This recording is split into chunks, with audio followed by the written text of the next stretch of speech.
Jehoiachin and the captives had been taken away, Nebuchadnezzar set up as king in Judah Zedekiah, the uncle of Jehoiachin, and another son of Josiah.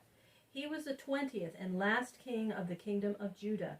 He began by promising to be true and faithful to his overlord Nebuchadnezzar, the king of Babylon, who had made him king.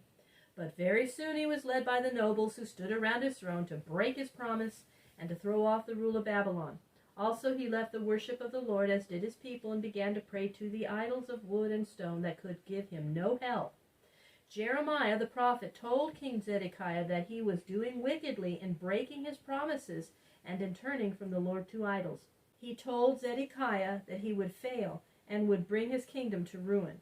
He said, "It is better to obey the king of Babylon than to fight against him, for God will not bless you and your people in breaking your word.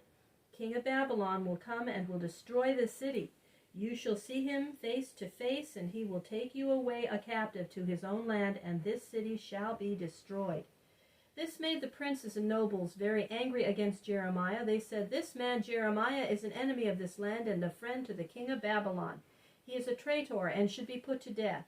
Zedekiah said to his nobles, "Jeremiah is in your hands. You can do with him what you choose. The king cannot help him against you." Then these men seized Jeremiah and took him to the prison and threw him into a dungeon down below the floor and filled with mud and filth, into which the prophet sank. And there they left him to die. But in the court of the king there was one kind man named Ebed-Melech. He found Jeremiah in the dungeon and let down to him a rope and drew him up and brought him to a safe and dry place, though still in the prison. By this time Nebuchadnezzar, the king of Babylon, and his army were again before the city of Jerusalem, laying siege to it. No one could go out or come in. No food could be found for the people, and many of them starved to death.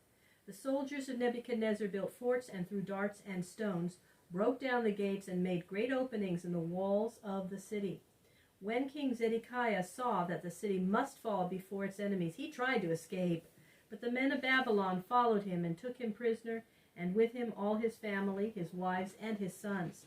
They were all brought before King Nebuchadnezzar, so that it came to pass, as the prophet had said, Zedekiah saw the king of Babylon. But he saw what was more terrible. He saw all his sons slain before him. Then Zedekiah's eyes were put out, and a blinded captive he was dragged away to Babylon. The Babylonian soldiers killed all the leaders of the people who had led Zedekiah to rebel against Nebuchadnezzar, and the rest of the people, except the very poorest in the land, they took away to the land of Babylon. The king of Babylon was friendly to Jeremiah the prophet because of the advice that he had given to Zedekiah and his people. The ruler whom Nebuchadnezzar set over the city opened the door of Jeremiah's prison and allowed him to choose between going to Babylon with the captives or staying with the poor people in the land.